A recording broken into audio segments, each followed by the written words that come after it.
Any preferences? Let's do this. Y'all can see this?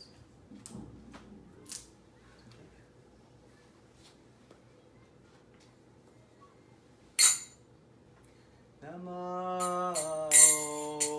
Vishnupadaya Krishna Prasthaya Bhutale Srimate Bhakti Vedanta Swami Iti Namine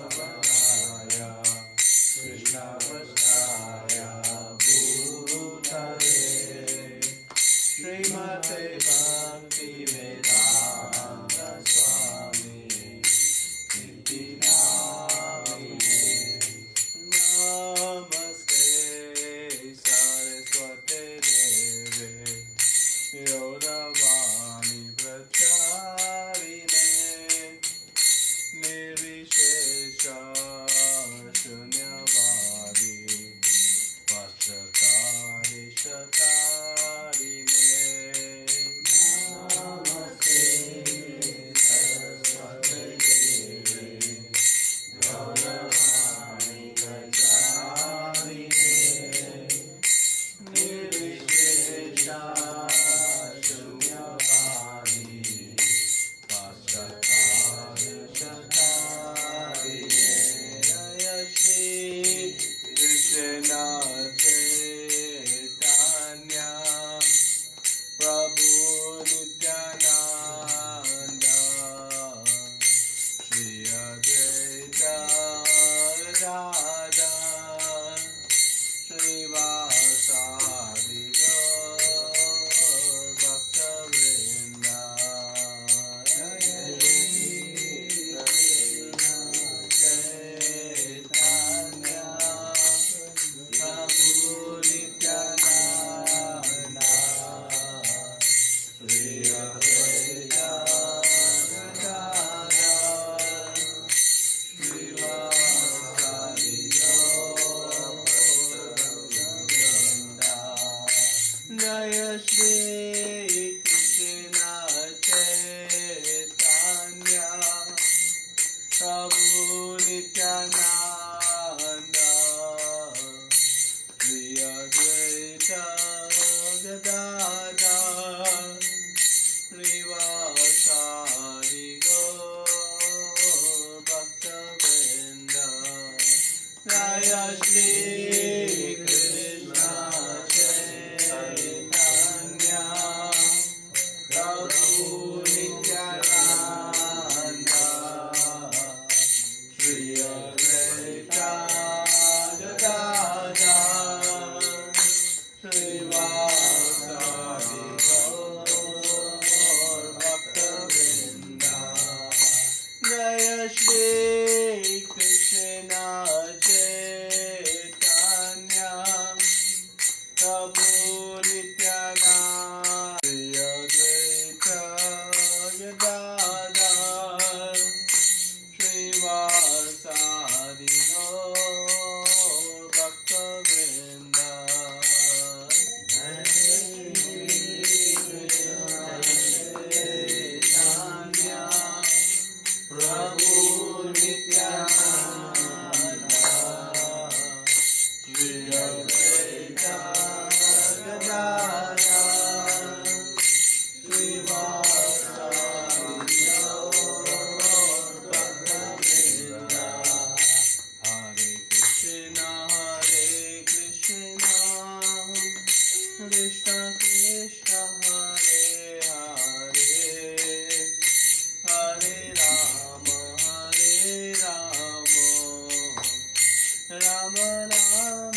Om Namo Bhagavate Vasudevaya.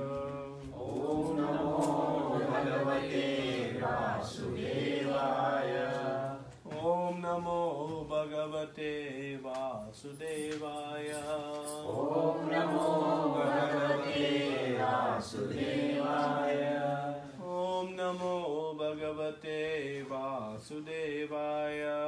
Om Namo Bhagavate Vasudevaya. Om Jnana Timirandasya Jnananjanashalakaya Chakshurumilitam Yena Tasmai Shri Gurave Namaha.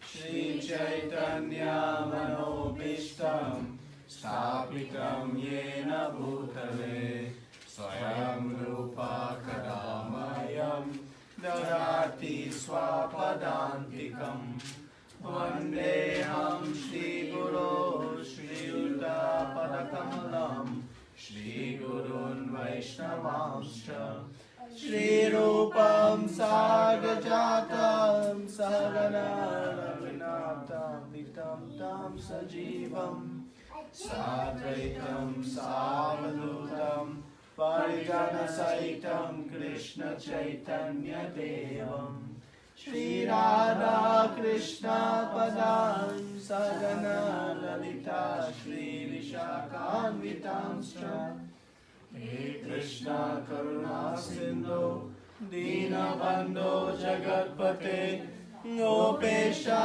Gopika Kanta Radha Kanta Namostute Tata Kanchana Gaurangi Radhe Vrindavaneshwari Vrishabhanu Sute Devi Pranamami Hari Priye Vancha Kalpa Tarubhyascha Kripa Sindhu Bevacha Patitanam Pavanebhyo Vaishnavebhyo Namo Namaha.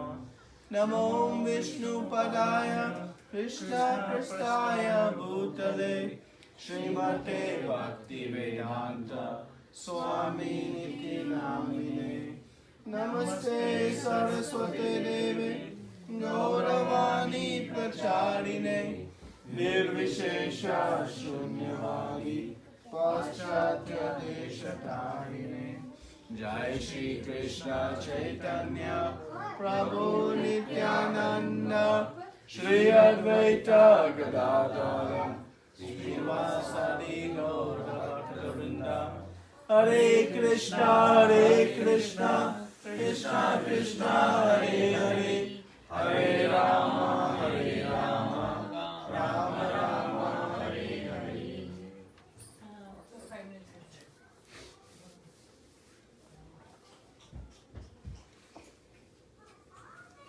Hare Krishna, everyone. Hare Krishna. Welcome. So, hopefully everybody had a nice 4th of July, and we have figured out we're not independent of anyone. We are fully dependent on the mercy and love of the Supreme Personality of Godhead, Lord Shri Krishna, which is the greatest position to find. So, last time we met, 2 weeks ago, we discussed this 40th verse of the 2nd chapter, which said, in this endeavor there is no loss or diminution. A little advancement on this path can protect one from the most dangerous type of fear. So anybody remember anything from the session a couple weeks ago? What were some of the key points or key nuggets from last week? On the path of Krishna consciousness, there's no losing. There's no losing. You don't lose like you lose in the ideal world, like material world. You remember any examples? The bank account? You gave the example of the dollar. Yeah, it's only gonna go down, but any dollar put in the spiritual bank account is gonna go up. So whatever we do in devotional service, it is eternally ours. Whatever deposits we make into our spiritual bank account, carry with us eternally. Not only in this lifetime, but into the future. But our material assets, our material possessions, our material wealth, we leave behind along with this body. So there is no loss or diminution. It never reduces in value. Anybody remember the example of the chair? unfinished, If it's there is no use of even 5% if it is not finished, then there is no use. But whereas in spiritual activity, when we stop with 1%, it will be continued in the next. So Prabhupada commented in a purport that in all material endeavors, until it is 100% completed, then it has value. We gave the example of the chair. If it has the back, the seat, and 3 of the 4 legs, even if the third leg is mostly finished, but just this much short, it has no value. It has no value. But in spirituality, 1% done in Krishna consciousness is 1% complete. And one can build from there and continue on. And that is the beauty of Krishna consciousness. That Krishna is put together this bhakti process in a way that one can take incremental steps. And through that there is great progress. So, we say no loss or diminution. And in the 8th chapter of Bhagavad Gita, Krishna speaks about attaining the Supreme. And one question we may have is, what happens if I practice bhakti, devotional service to some degree, but by the end of this life I haven't finished everything to go back to the spiritual world? There's something still left for me. What happens to me? Is everything lost and do I have to start over again? Just like Einstein had figured out so many things in advanced mathematics, advanced physics, but in his next life, did he carry forward with him all that knowledge? Not even 2 + 2 he carried forward with him. That again, he had to relearn. But in devotional life, whatever knowledge, whatever progress in devotional service, Krishna says in the 8th chapter, one picks up from where they left off. And he says, if one has made a lot of advancement and is very close to finishing, they take birth in, very Brahminical families. If one has made some progress, but maybe not as much in some maybe wealthy families where the bhakti can continue. So in this way, one is given a situation to continue its devotional life. Is there a finish? There is a finish. When one becomes fully self-realized. When one sees that I am no longer this body, but I am spirit soul. And I have only one desire. And that is to be in service of Krishna. As soon as one has that as their exclusive desire, one has reached the ultimate spiritual position. And that's like no working and stuff, right? No, it's purely engaging with Krishna's service, yeah. And that's where one must come to and for some it can happen instantly, very fast. And for others, it takes some time to break through all of the different impurities that we've built up for many lifetimes. But the process is so powerful that it can happen instantly. And we're going to see and discuss today a very powerful pastime. How this pastime of Ajamila. And we're going to see at the end, if you see this painting, I have this picture in our thing. So if you cannot see so closely, don't worry. But it is a painting of the Vishnu Dutas who have come to bring Ajamila on the royal space vehicle back to the spiritual world. And how we achieve this position, we're going to see. Now, if you remember in the purport to the 40th verse, Srila Prabhupada references this pastime of Ajamila. And he says,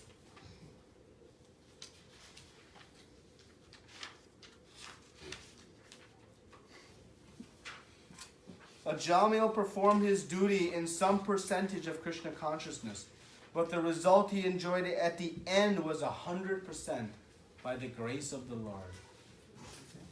So, we're going to see in this pastime the proof of this, there is no loss or diminution, and that some devotional service can protect one from the most dangerous type of fear. And we said fear is the anxiety or concern over losing something we value. There was so many different varieties of fear. I had that pie chart. But really, when one comes to knowledge, what they really begin to fear to lose is their spiritual attachment to Krishna. Because that is what has real value. And if we understand that can never be lost, never be taken from us, then I can become fully fearless. So, let us discuss now this pastime. So, we've talked about Srimad Bhagavatam. Srimad Bhagavatam is called the Spotless Purana by Chaitanya Mahaprabhu. It is the essence of all essence of Vedic knowledge, and it contains, it's considered a ripened fruit. We know the essence of any tree is its fruit, and the greatest of fruit is a ripened fruit. And the Srimad Bhagavatam is considered like the ripened fruit of Vedic knowledge. And it contains many, many different stories.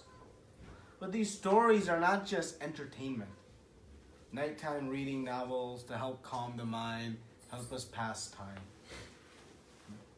These stories are extraordinarily instructive, and they carry the essential teachings of the Bhagavad Gita. So in the Bhagavad Gita, we get all of these different statements, like there is no loss or diminution in our spiritual life. And the Srimad Bhagavatam shows us how that in fact is true through different examples. You know, the example is given like in law school. In law school, you'll get a book that has all the laws written. But then you'll get another set of books called the law journals. And those explain cases, different scenarios in which those laws were put into practice. So similarly, the Bhagavad Gita contains all of the essential principles, and the Srimad Bhagavatam explains those in detail through these different pastimes. Are they true stories? Absolutely. They are not mythology. That's a good question, because sometimes when we hear about some of this stuff, they seem, like science fiction or mythological. But they are factual histories passed down through Guru Parampara. So they are absolutely factual conclusions, and thus they are worth studying. So, this pastime of Ajamila, I have to give a little bit of background to how Shukadeva Goswami comes to this point of discussing this pastime of Ajamila.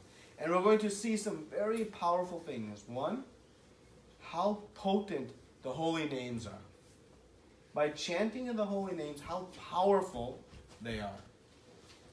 Two, we're going to see how if we somehow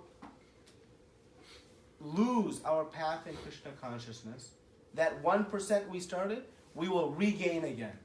How there is no loss or diminution.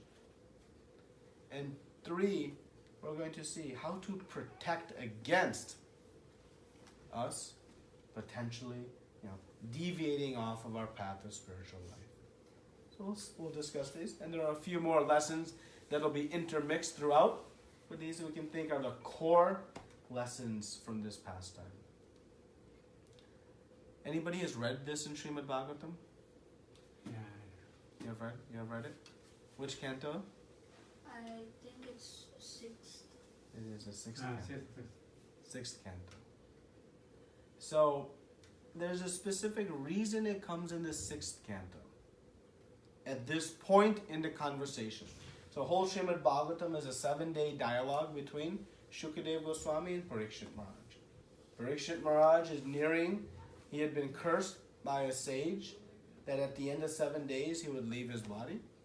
So, like a wise man, he decided that there's nothing left on my bucket list now, but to hear about how to prepare for this inevitable event. And so he's hearing from Shukadeva Goswami on various different topics. And you can imagine if you have 7 days left, you're not going to beat around the bush. You're going to get right to the point.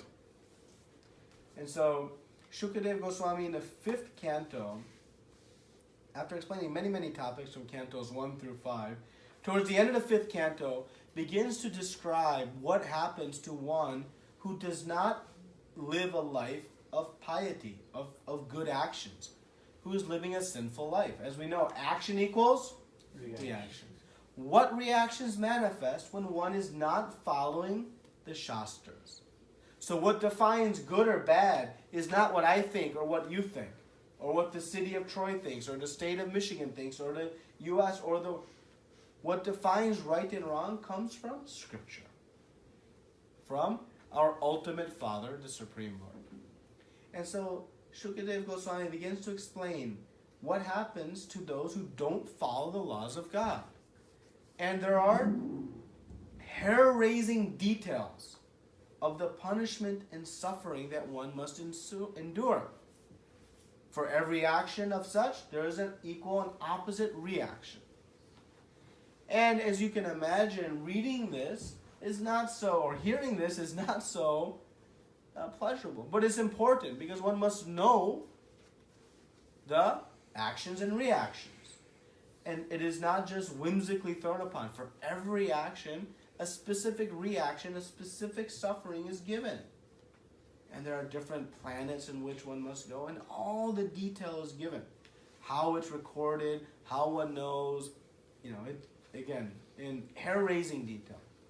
So Shukadeva Goswami hearing this, he has a mood of now compassion. And what is his mood? Well, I put this phrase up here, that a devotee or a Vaishnava is para dukkha dukhi. What this means?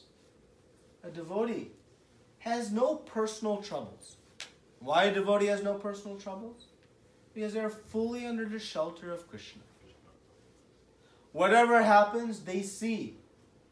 This is the best for me as ordained by Krishna. Because if it was not, Krishna would have provided something else. They have full faith in Krishna's statement, Surdam Sarva Bhutanam, where Krishna says at the end of the 5th chapter, I am your ever well-wisher. So if Krishna is my well-wisher, a devotee knows, I have no troubles. Yeah, maybe I'm broke. Maybe, somebody yelled at me. Maybe my car met with an accident, this, that. No troubles. Why? Because I know that is Krishna's grand plan for me. And so a devotee has no troubles. None. But that doesn't mean they have a life with no flu and no accidents. Oh, it happened. But that does not bother the devotee because they know I am part and parcel of Krishna. Yeah, the ups and downs are on the platform of my body, and that is not who I am. So, yeah, I can move. But what does trouble the devotee? What does trouble the devotee? They are very unhappy to see others in trouble. And Shukadeva Goswami is lamenting because as he is hearing about all of these reactions that one must face, and he's looking around him and he's thinking, wow, so many people have lost their sense of righteousness. They're not performing activities according to the pious ways of life. And thus they are destined for this suffering. And that saddens Parikshit Maharaj. He thinks, how can all of these people who are performing so many of the activities that Shukadeva Goswami just explained, resulting in being thrown into a pot of boiling oil, being forced to embrace a molten statue, swimming in very filthy rivers. These are very specific. And Parikshit Maharaj is lamenting. Wow. Nothing could be more sad. So, the quality of a devotee is compassion for the suffering of others. They feel none themselves because they have self-realized. But they feel great compassion. Prahlad Maharaj in the 7th canto expresses this to Nrsingadev. When Nrsingadev asks, what boon, what benediction can I give you? He says, I need nothing. I am happy, just relishing the sweetness of your holy names. But I am lamenting the suffering of all those who do not know your holy names. And this is the mood of a devotee. Extraordinary compassion. So, Parikshit Maharaj begins to speak Shukadev Goswami begins to speak. This is a verse from Parikshit Maharaj who says, O greatly fortunate and opulent Shukadev Goswami, now kindly tell me how human beings may be saved from having to enter hellish conditions in which they suffer terrible pains. You can see, he wants to know, after all, how one can be saved from such a difficult position. He himself had no fear of the hellish planets. He was fully a pure devotee of the Lord. But a devotee is not interested in just saving themselves. They are interested in seeing how everyone may be uplifted. That is the compassion and the mood of a Vaishnava. And Srila Prabhupada, he came to the West after being fully realized, fully settled in Vrindavan. Why?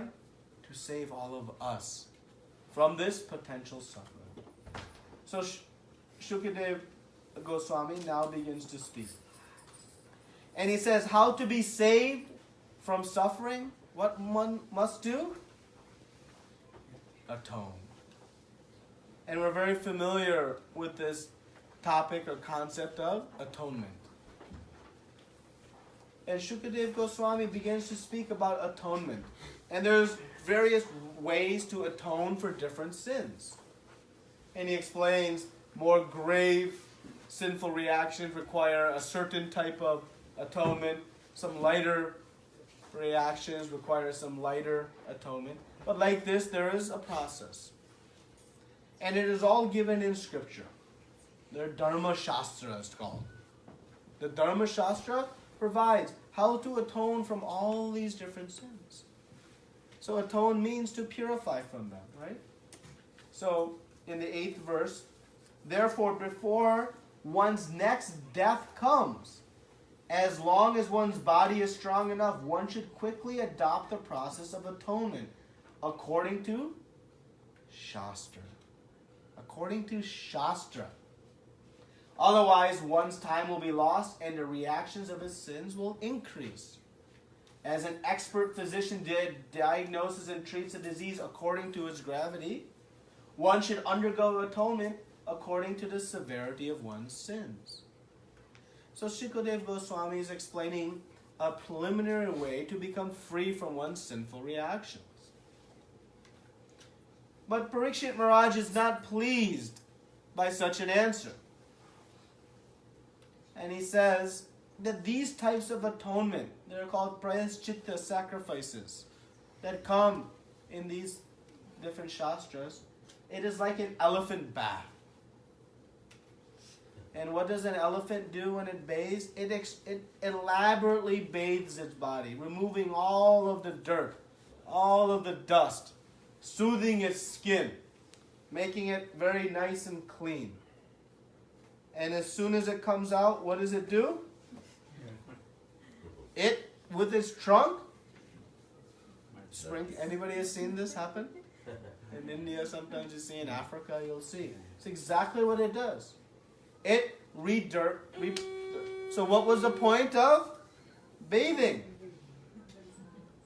Right?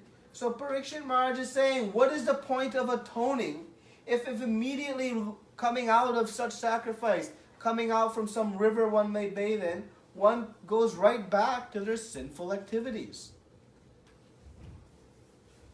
He called it an elephant bath. And we go through this cycle of sin atone, sin atone, sin atone.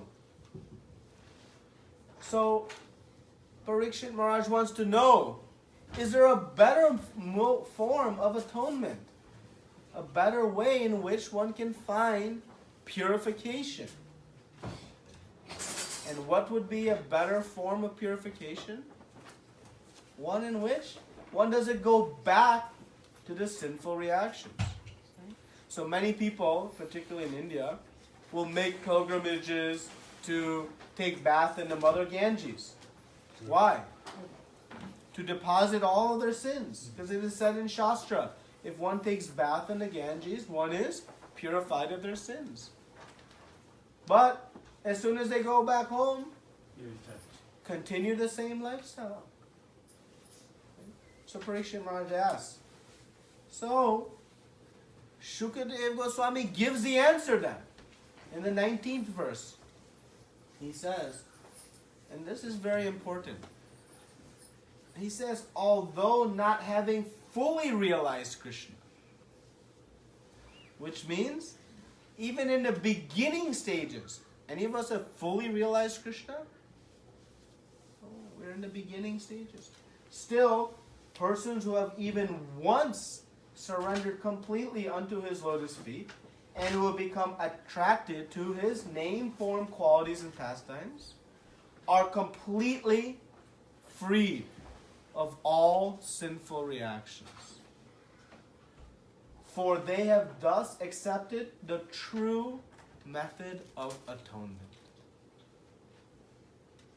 Even in dreams, such surrendered souls do not see Yamaraj or his order carriers, who are equipped with ropes to bind the sinful.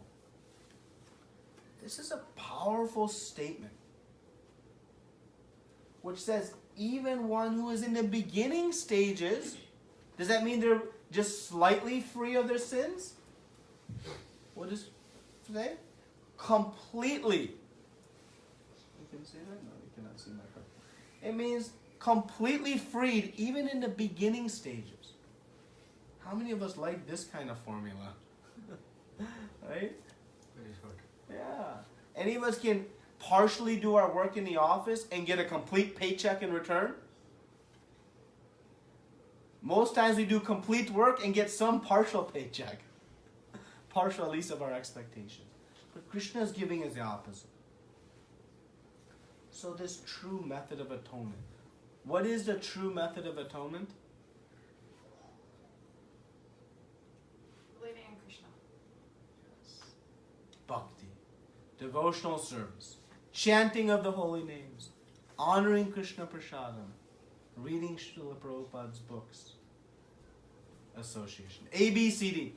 Bhakti is the real method of atonement. Why is it the real method of atonement? Not because of one's ideas or just beliefs. I think this is better. There's a scriptural reason why. And it is technical, but it is worth noting. That in all other forms of atonement, one is freed from their sins. The manifested sins, which are called prarabdha karma. But one is not freed, purified, cleansed from the nature or tendency to perform sinful activities. There is a thing called bijam and kutam. They manifest in these stages of sin. I will not get into all the details. But what it means is there is a tendency in the heart for one to perform sinful activities. And from that tendency becomes a desire to do sinful activities. And from there, one performs sinful actions. So when I go bathe in the Ganges or perform some other ritual, I do not remove those tendencies, that nature. The only thing that can remove that is bhakti. By the practice of devotional service, one permanently cleanses the heart so that the taste for these sinful activities automatically go away. And that only occurs in the process of bhakti. So this bijam and kutam are cleansed from the heart, which means then the desire is no longer there, the action is no longer there, and thus the reactions.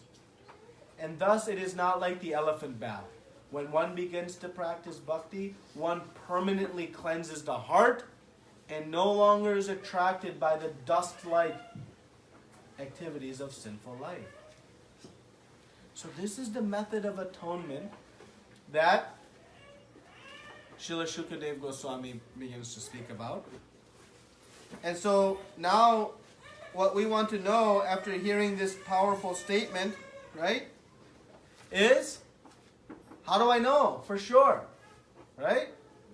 So now Shukadeva Goswami says in the 20th verse, in this regard, he's speaking in this.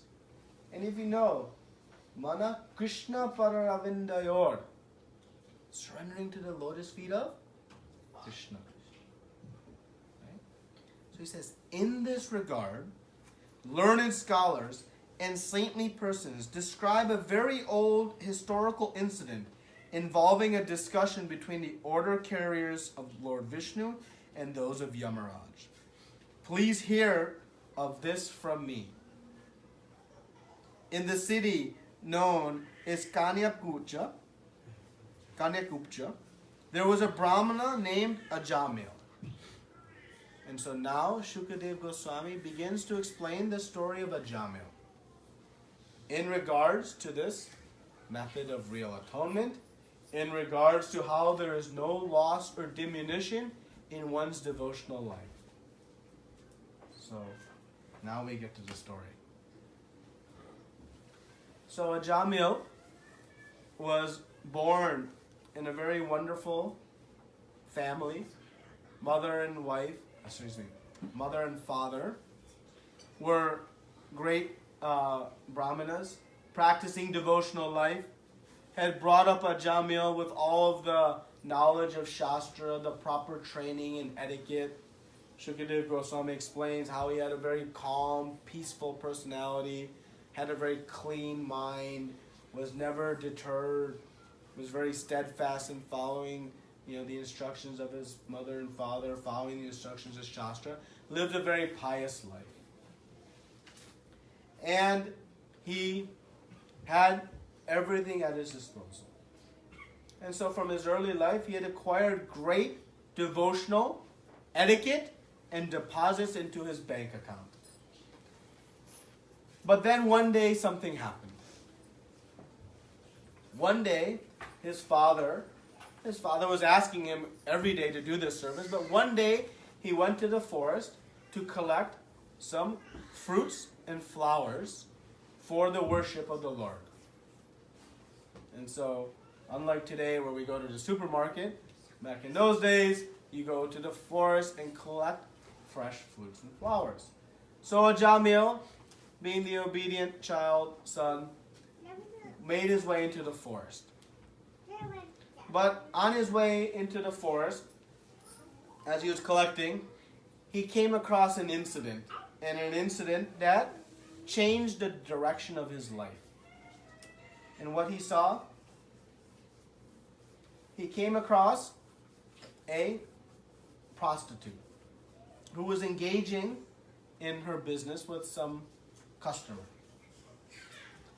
And Ajamila, in this verse, says, as far as possible, he patiently tried to remember the instructions of the Shastra, to not even see a woman. With the help of this knowledge and his intellect, he tried to control his lusty desires. But because of the force of Cupid within his heart, he failed to control his mind. And just this momentary association, it stuck in his head. And he left this place very quickly. And he went home. And as he went home, Shukadeva Goswami, the conversation is being explained by the Yamudutas of what Ajamila had done. So, I'm going to fast forward in the story and then come back to this point. At the end of Ajamila's life, the Yamudutas are the personalities who come to take the spirit soul down to the hellish planet for their suffering. We need somebody to tell us where to go. But the Vishnu Dutas take the devotees upon the end of this life back to the spiritual world. So based on the destination of the person, either the Vishnu Dutas come or the Yamu Dutas come. A very sinful person, the Yamu Dutas will come. A very pious, devotional person, the Vishnu Dutas will come. But in this instance, who came? They both came. Vishnu Dutas came and Yamu Dutas came. Now, how is it that there can be some confusion on whether one is either extremely sinful? Because remember, those who go with the Yamu Dutas are only the extremely sinful. If you are moderately sinful, you'll stay within this planet and receive your punishment. And only those who are extremely devotional will go to the spiritual world. If you're moderately devotional, you'll make a progress. So the Vishnu Dutas come when one is extremely devotional, a pure devotee. And the Yamu Dutas come when one is a pure sinner. So how there can be any confusion between the two? It should be black and white. So why both would show up? Were they short on business and they decided to hang out? No. There was a debate. There was some confusion, a discussion that ensued about the life of Ajamila and whether that life was sinful or pious. Now I'm going to explain. So that when the Vishnu Dutas come and they ask the Yamu Dutas, what are you doing? They said, we're taking Ajamila. And the Vishnu Dutas say, hands off. He is not under your domain. And I'm not speaking in Shastra, but they said, are you crazy? Do you know what Ajamila did?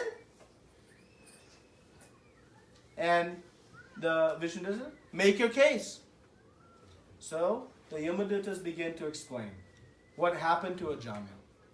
And so they present their case as to why Ajamila should be under the Yamadutas or the Yamaduta's coverage and taken to Siyamaraj for punishment. So they explain this story. They explain how from this point, what Ajamila did. So Ajamila goes back home. He goes back home and he is constantly thinking about this woman. He is married. He has a very wonderful Brahminical life. They have a very nice relationship, but his mind is focused on. He's so attracted. He hires her to be a servant in their house. And from there, he loses all control of his senses and begins to perform all kinds of sinful activities. Every possible regulative activity is broken. He engages in illicit relations with her. He takes his inheritance from his father after his father had passed and begins to spend all of that on satisfying this woman and not caring for his beloved wife. Eventually he leaves her. He goes on to have many children with this wife. When the money of his inheritance runs out, the Yamadutas explain, he would go through whatever means to make this woman happy. He would steal, he would murder, he would cheat, whatever it took. This is a Brahmana who had the perfect upbringing, had completely fallen to the lowest grades of life, would not care to not insult anyone, and carried on like this. And we can see how even a moment of bad association can be very, very dangerous for us. Sometimes we wonder, as we begin to practice Krishna consciousness, what's the harm of some activity? But we can see that because the mind, whatever it sees, it creates impressions. It takes pictures and stores it away. And eventually those begin to manifest. So Ajamila went on, and this carried on until his late 80s. 88 years old. He had 10 sons with this woman. All illicit children. Fully on the backs of sinful life. And so, at the end of his life, he was on his deathbed. He was just moments from leaving.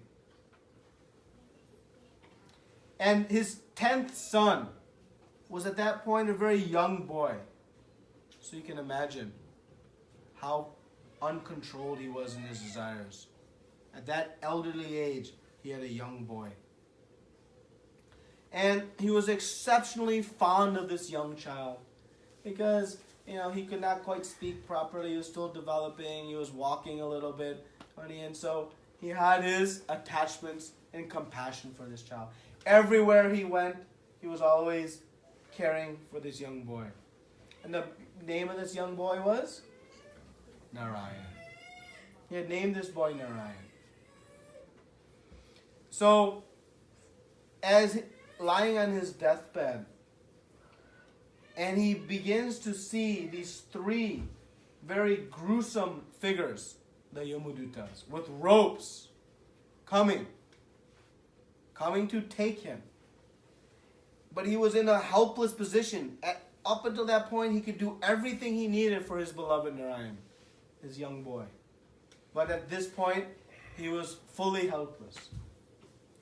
And so with tears in his eyes, with great love for his son, he yells out to Narayan, Narayan, Narayan. And his intent was to tell Narayan, go away, because something dangerous is coming. Because he was not able in his body to protect, he called out to Narayan. So when the Vishnu Dutas came, you can see they had the ropes and they basically had started to extract him from his body. And this is what happens. Until the soul exits the body, it remains alive.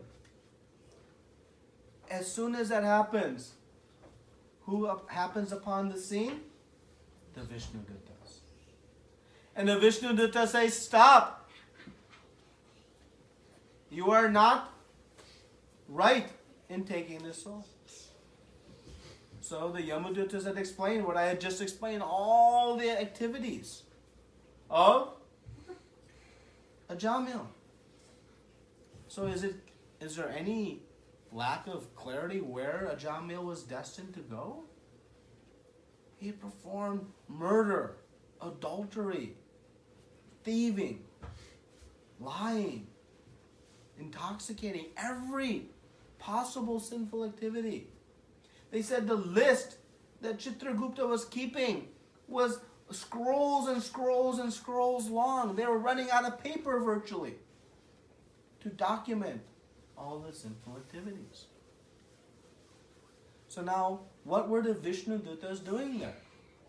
What was their right? What was their claim to protect Ajamila? What had Ajamila done to earn such call? So they begin to then speak. And here we see the glorious power of the holy names. Whenever we have some maybe lack of enthusiasm in chanting the holy name, we can read these verses in the 2nd chapter of the 6th canto, Srimad Bhagavatam. And they will give us steadfast enthusiasm to chant the holy names of the Lord. So, I'll summarize what the Vishnu Dutta said, and then I want to read these verses very precisely to give us a little deeper. But the Vishnu Dutta said, no, Ajamila had called out to Narayan. And what did the Yamudutta say? He called his son. But the Vishnu Dutta said, doesn't matter.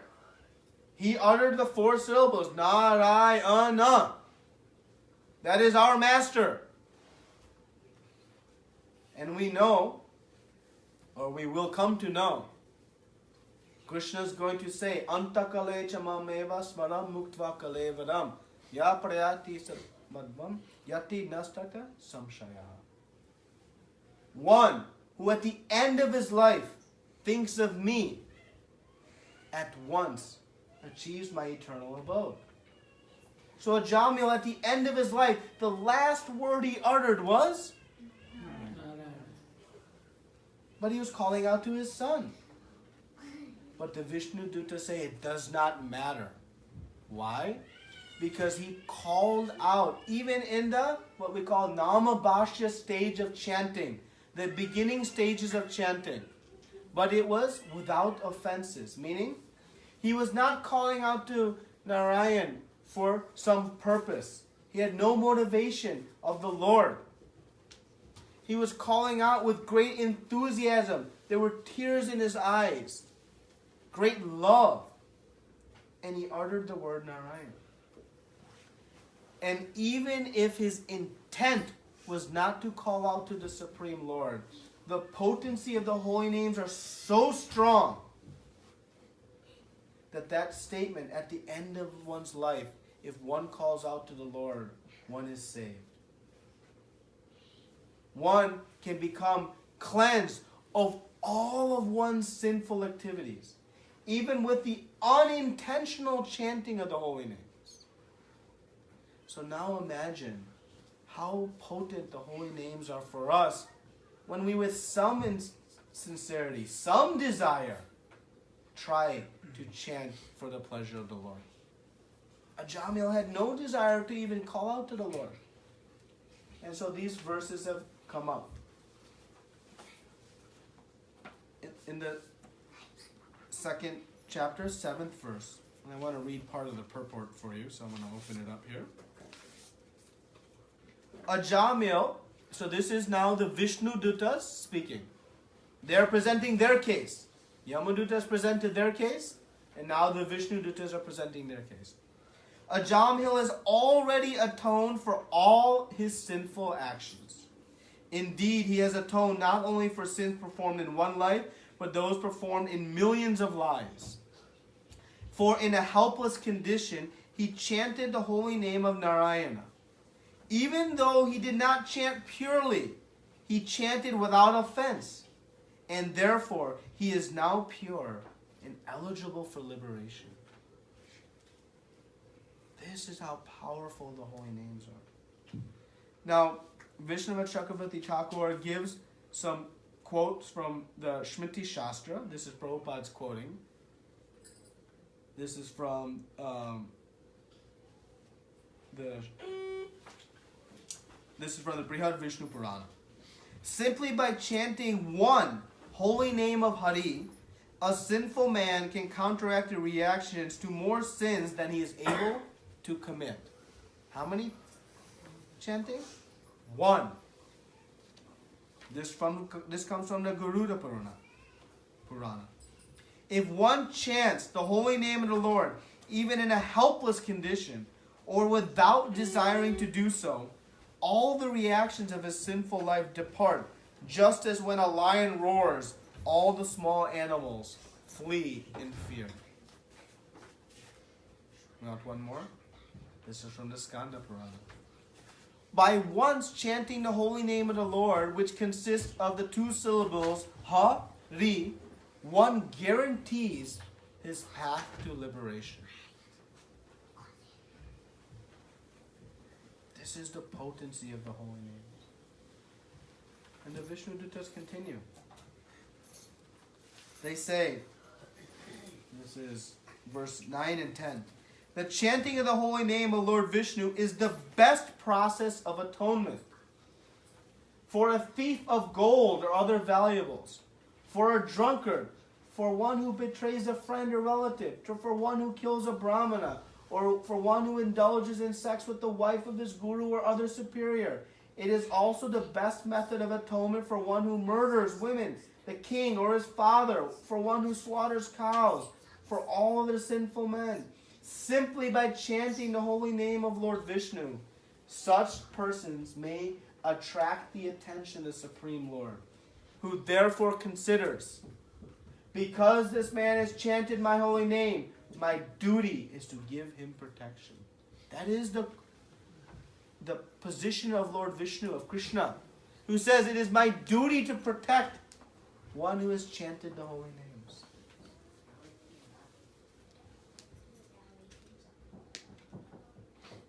We want more?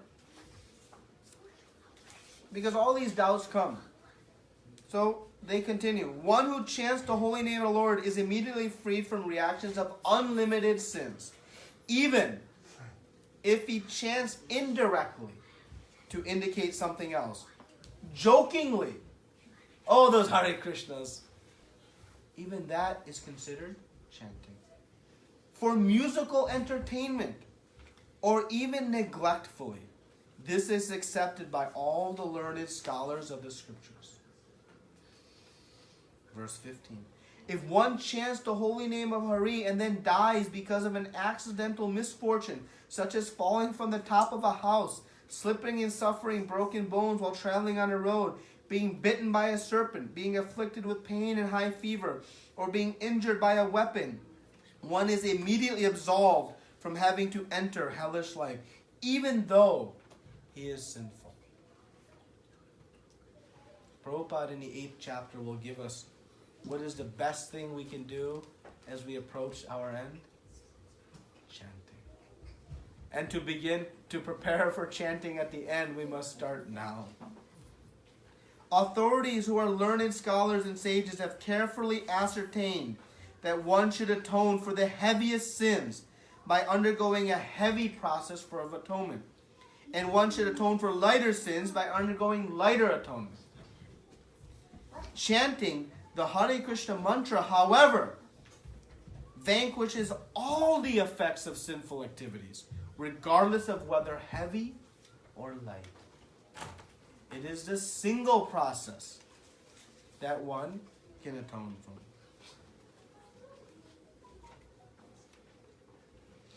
And one of the big advantages is because I said it cleanses the heart, right?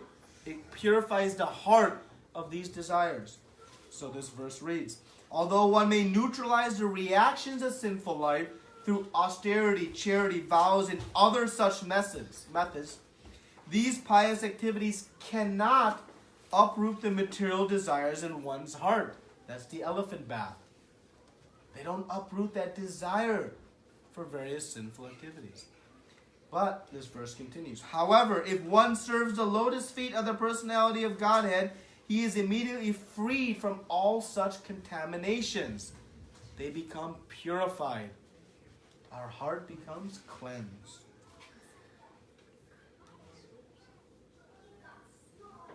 I'll read one more. If a person unaware of the effective potency of a certain medicine takes that medicine, or is forced to take it, it will act even without his knowledge because of its potency. Does not depend on the patient's understanding. How many of us have given medicine to children? Sometimes we grind it up in their food and we give it to them. Why? Because the effect will be there as long as they take it, whether they know it or not. Right? That is the potency of the holy name. Whether we even understand the potency of the holy name or not, the effect is there.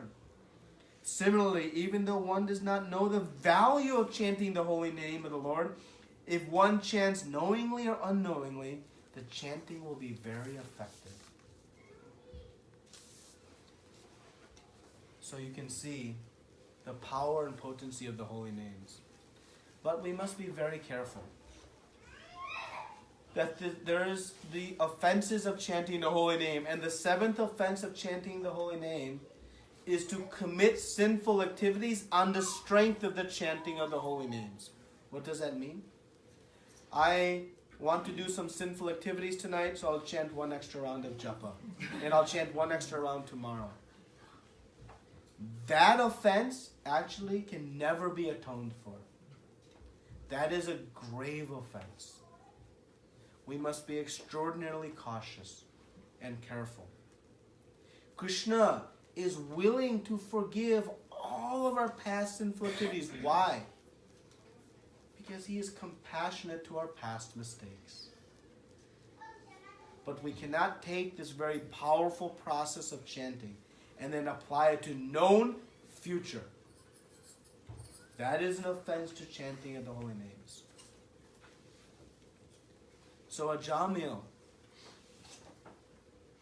was given an opportunity to acquit himself of all of these sinful activities. And how is it that he had the fortune to call out to Narayana? We can say, oh, well, it was lucky that he named his son. I'll do the same. I'll name all my children after Krishna, so whenever I'm leaving. That's not a bankable solution. But Ajamila now speaks in the 33rd verse. So after the Yamudutas have been defeated, and the Vishnudutas explained the verses we just read, why Ajamila be fully purified, atoned for his sins, the Yamudutas left. They had no business with Ajamila. And actually then the Vishnudutas also leave, just as Ajamila regains his consciousness. Because remember, he had not died yet. His soul was in the process of being extracted. So now Ajamila regains his consciousness. And he has some understanding of this conversation between the Yamudutas and Vishnudutas. And he speaks this 33rd verse, where it says, were it not for my past devotional service, how could I, a most unclean keeper of a prostitute, have gotten an opportunity to chant the holy name of Vaikuntapati when I was just ready to die? Certainly it could not have been possible. We are so fortunate to have come in contact with the holy names of the Lord. It is extraordinarily rare to have the opportunity to chant the holy names of the Lord. And Ajamila is recalling how he had the fortune to remember because of his initial days of devotional service. There is no loss or diminution. Because of that, he had the fortune to call out to the holy names. I am such a sinful person, but not since I have now gotten this opportunity, I must completely control my mind, life, and senses, and always engage in devotional service, so that I may not fall again into deep darkness and ignorance of material life. This is the greatest of fears. Because had he not called out to Narayan at that last moment, what would have happened to him? Gone. He would have come back because of his initial devotion, but he would have had to suffer. So now what is his mood? Let me completely control my mind and life and senses and always engage in devotional service. Because he understood how close he was and the dangers of material life. And thus, he goes to Haridwar, and there he performs devotional service in the temple of Lord Vishnu and completes his process of bhakti. And who comes back? These are the Yamudutas. This is the cover of this page. Who are welcoming Ajamila onto the golden carrier, who are taking him back home, back to Godhead. So, as I said, this pastime carries many potent lessons for us on the powers of the holy name, on the dangers of our association, and how whatever we do in devotional life, it will save us. But the powers of the holy names, let us not think it is a license to act irrationally, unresponsibly. Because now that we know right from wrong, we must follow. What's past, quickly we can resolve. And Krishna says, Aham tam sarva papyabhyo. Right? He says at the end of Bhagavad Gita, I will deliver you from all sinful reactions. Ma suchaha, do not fear. How do we know? The pastime of Ajamila. We see how the Vishnudutas came and how he was purified. He perfected his devotional service and went back home. So, this is 3 chapters of Srimad Bhagavatam presented in 55 minutes. There's so much more to it. If you're interested, you can read the chapters 1 through 3 of the 6th canto. It's very, very sweet.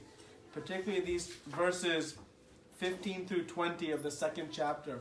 Whenever we're feeling maybe a little bit, unenthusiastic in our chanting, go back to these verses. See how powerful. Even unknowingly, even jokingly, even not even planning to call out as potent. Imagine when we put forth a little bit of effort in our japa to call out to the names, Lord, how potent it must be. Any questions or comments?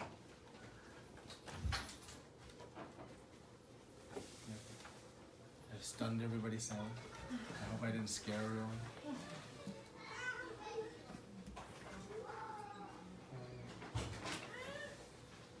Is there also a mention about how did Ajamila eventually end up? Yeah, the story ends. He goes back home.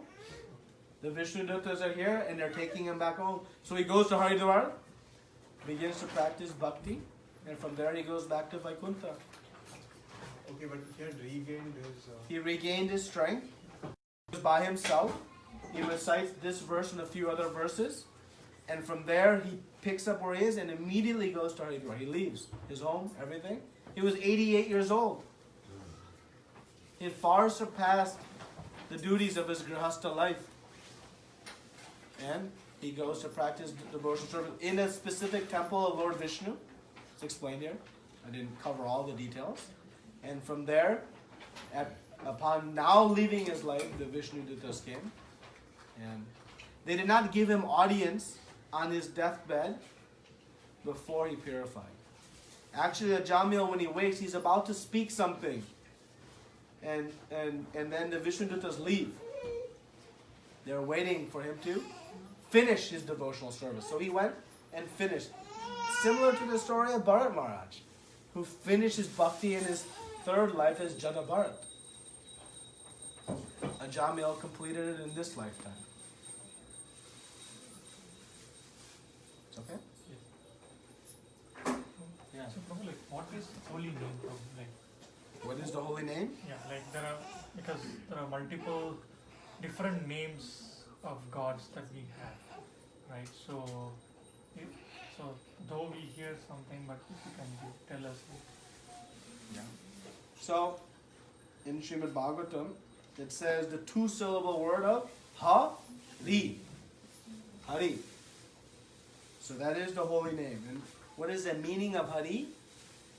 Hari is a thief. Krishna is a thief. Well, we know him to be butter thief. But actually, Hari is the name of Krishna. That's why you say Hari, bol. Bol, speak the name of Hari. What is Hari? Hari steals all of the sinful material desires in our heart, and he steals them from us. Hari steals the hearts of his devotees and keeps them at his lotus feet. So there are different understandings of the meaning of Hari, as explained.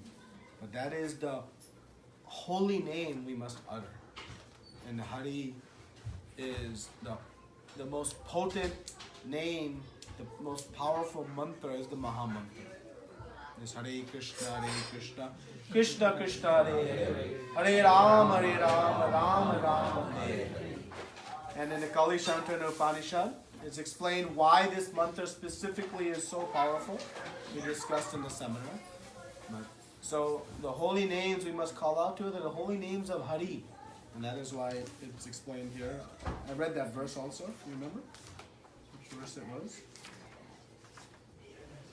It was...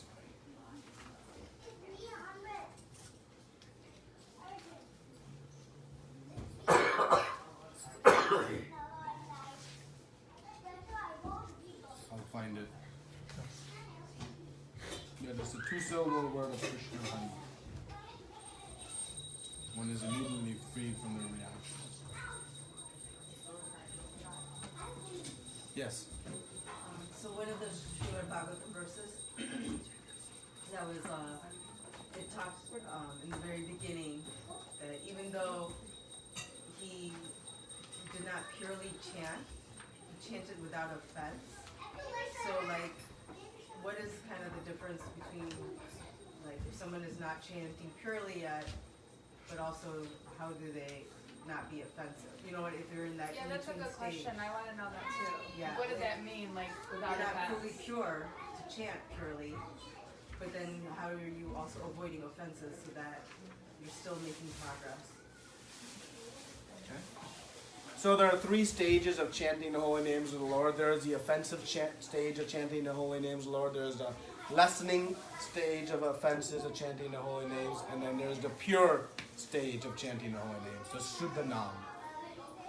So, in the beginning, one may chant the name with offenses, and I'll discuss what the offenses are. In the middle, one is working very strongly to lessen and very cognizant of these and trying to minimize them.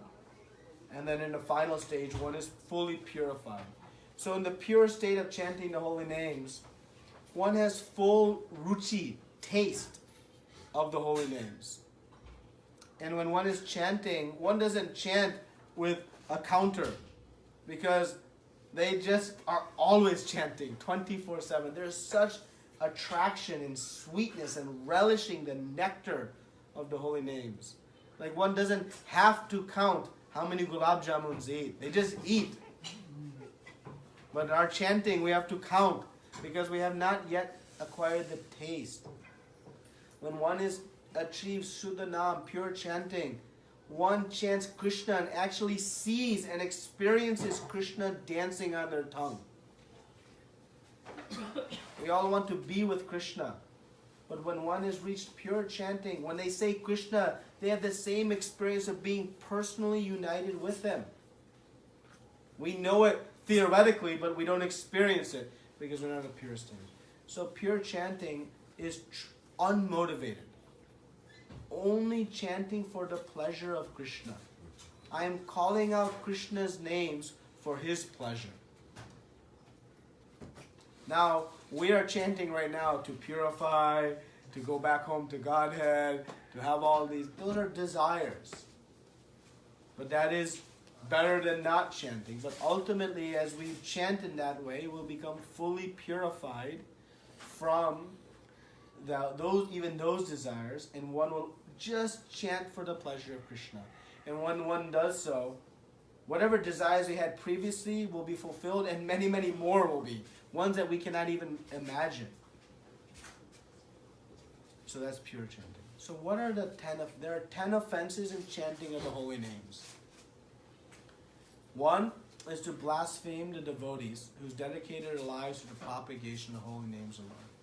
To commit offenses to devotees. Why? Because devotees are so dear to Krishna. He can tolerate, you can offend Him. You can criticize Him, you can chastise Him. He tolerates. He doesn't take any offense. But don't mess with His dear devotees. That's what He says. Just like a father. You know, someone chastises them, no problem. But someone does something to their child, forget it. So similarly that. So the first offense, we must be very careful to avoid offenses against the devotees. 2 is to consider the names of demigods, such as Lord Shiva, Brahma, to be equal to or independent of the holy names of Lord Vishnu.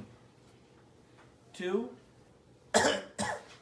not have understanding that the names of Krishna are the supreme names of Hari, and to consider all names equal. That is an offense. 3, to disobey the orders of the spiritual master. To take shelter and diksha under the spiritual master and then to not follow the instructions. That is also an offense. 4, to consider the Vedic literature in pursuance of the Vedic version. To consider Shastra. Right? 2, ignore them. 5, to consider the glories of chanting the holy name to be imagination. This is cute. Fantastical stories, mythology. 2, consider these glories to be imagination. Offense. We may not have faith, But don't consider them to be just some cute stories. These are factual conclusions from Shastra of the potency of the holy names. 6. To give some interpretation on the holy names of the Lord. Don't try to interpret the holy names. Just speak them. 7. To commit sinful activities on the strength of chanting. This is the most dear and grave in some ways. 1 and 7. To use the holy names as a means to rationalize our sinful life. Please don't do that. It is you cannot actually repent for that offense. All other offenses we can make up. But this one, nam aparadha, you cannot. 8. To consider the ritualistic activities which are offered to Vedas as karma kanda, fruitive activities, to be equal to or independent, right? No. I'm drawing a blank.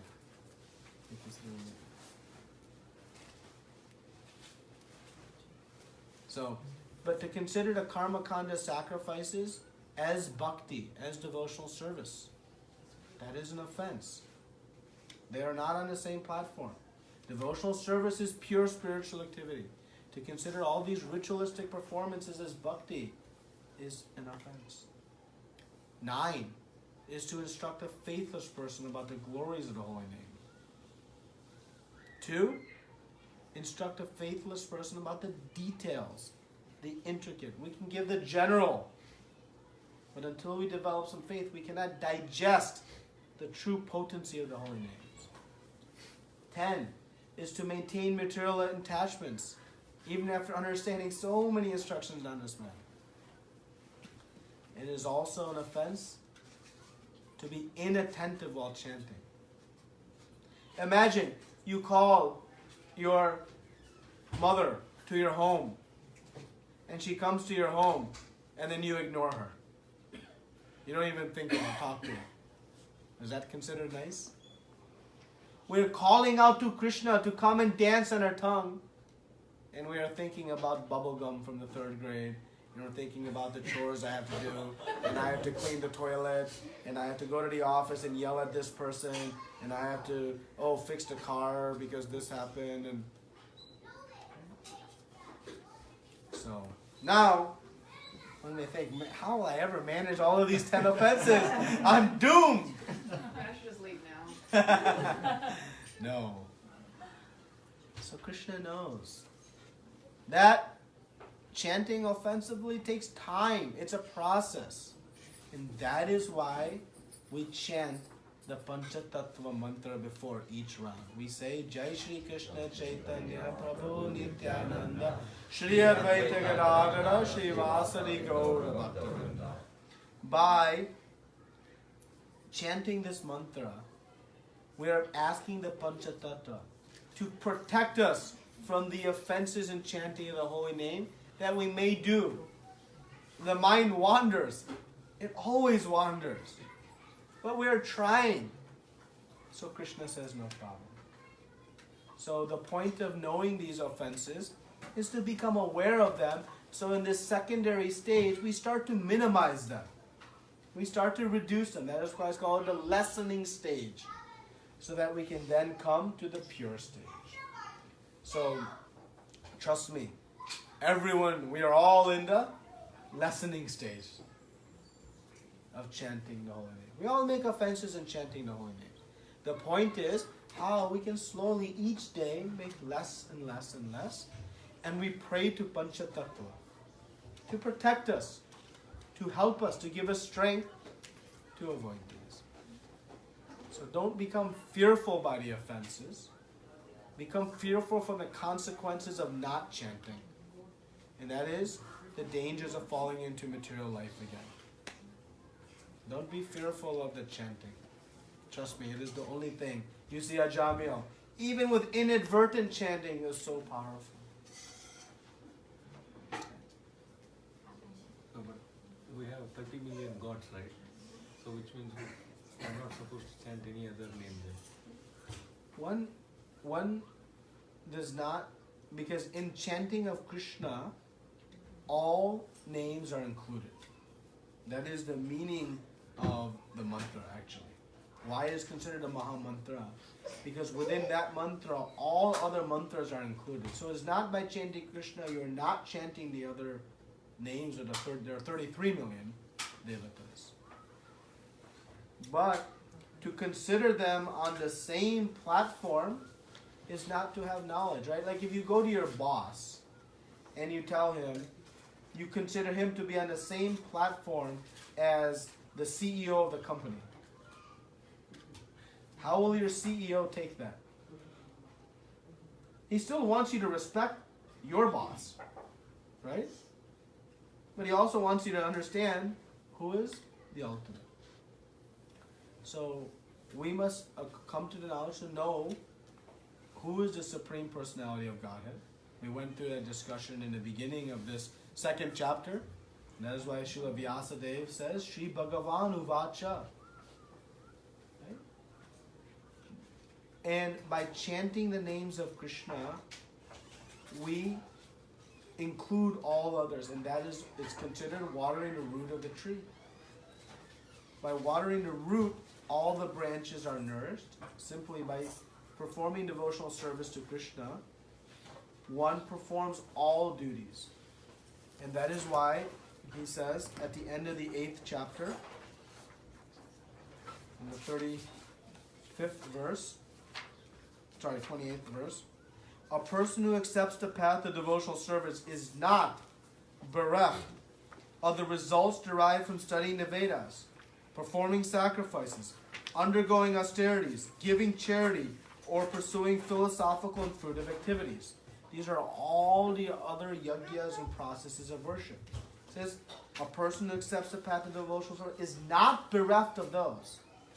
But on top of that, simply by performing devotional service, he attains all of these and at the end reaches the supreme eternal abode.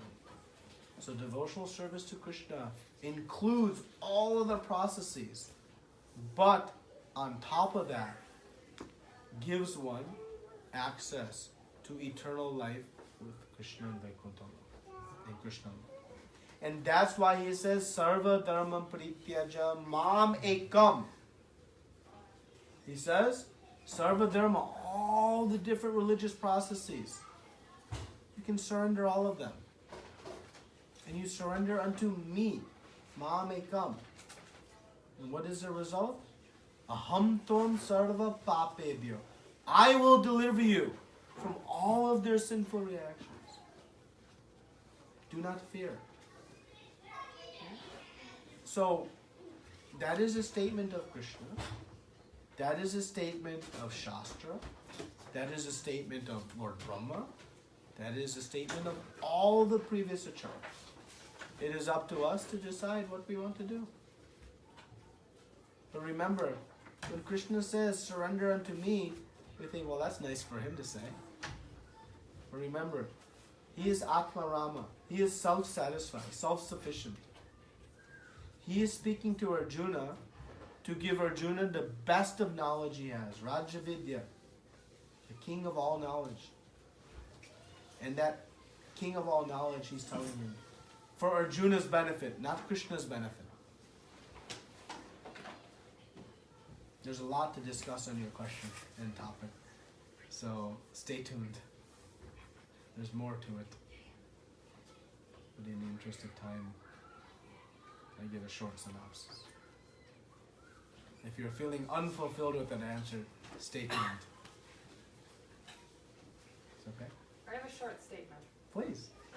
I don't think it was an accident that he named his son that. Even though he sinned, I think somewhere Krishna was like, well, at least name him, I can't pronounce his name. Narayana. Narayan. Absolutely. So, I think that there was something in there. I don't think it was an accident. I think you are right. That's my opinion. And that is his opinion. Right? He thinks, were it not for my past devotional service, how I could have gotten an opportunity to chant the holy names. He says that is a gift from Krishna from his past devotional service that he happened to name his son Narayan. Right? Because remember, he was 86 or so when that child was born. For almost 60, 70 years, he had done everything but remember Krishna. So your intuition is spot on. That it was due to his great fortune. Just like it is not just by chance we all have come to this discussion. It is not by some random chance. It is by the divine arrangement of the Lord. Sensing some desire in our heart, He has blessed us with this opportunity. It is not random. Thank you for listening. Any other questions or comments? Prabhuji, I want to ask Bhagavatam's question, not related to this, but Krishna sir. Before war starts, Krishna went to the Duryodhana's palace to stop the war by giving 5 towns to that Pandavas. But Duryodhana disagrees. Then he, I don't expect correcting this, and he arrested him through the iron rope. He came Duryodhana. Then he shows his. But after 1 week or 15 days, he went. Duryodhana went to Krishna's home to ask his whole Sanya. The purpose is to kill them. Then Krishna gave him full Sanya. What's the moral? Yeah. On 15 days, he is ashamed to in the Krishna, by all means. But even though Duryodhana went to the Krishna's home, and he asked full Sanya to give me to fight with you. Why he did that? So I did. But although, but Krishna gave him the Sanya. How it happens? There is a doubt to me. Yeah, it's a doubt because we have one doubt. Does Krishna really love me? Is Krishna really fulfilling my desires? So, Krishna wanted to show that you can never win in life without Krishna on your side. Even if Krishna's army is on your side, but Krishna is not on your side, you cannot win. So, he fulfilled Duryodhana's desire. And Krishna fulfills the desires not just of his devotees. He fulfills the desires of even the atheists, even his enemies. If they don't want to know him, if they don't want to be with him, he'll stay far away from them also. So, when Duryodhana came back, Krishna, no problem. He was not troubled by being tied by ropes. He was entertained. He's always forgiving us. He never holds a grudge. We hold grudges. We don't forgive like that. Krishna, no problem. But he wanted to show by the action of Duryodhana, because Arjuna was going to get to pick and Duryodhana was going to get to pick. One got him, one got his army. And Krishna wanted to show, unless you are on the side of Krishna, we think, if I render a devotional service, who will take care of my 401k? If I render a devotional service, who will take care of my family? If I render a devotional service, who will take care of the country? Who will operate the factories? We come up with all these ideas. Well, Duryodhana, he showed to us through this action, even if you have Krishna's whole army, you'll lose if Krishna is not on your side. So all these attempts that we try to do all of our different activities, raising our family and being in society and all that stuff, they're all futile if it's not with Krishna in the center. Krishna doesn't say give up those activities. What he says is do them with me. Because Arjuna wanted to give up, but he said no. You do your family, you do your job, you do your society, but you must do it with Krishna on your side, not with Krishna in the background. Then you'll find success. So to show this, he arranged this. And also to show how Krishna reciprocates. Ye tamam prabhadyate tam sataive bhajamyaham. to the degree of one's surrender, Duryodhana was very dear to Lord Balaram. So Krishna played around. It's okay? Okay. So we'll finish now. Srila Prabhupada ki jai. Koti Vaishnavida ki jai.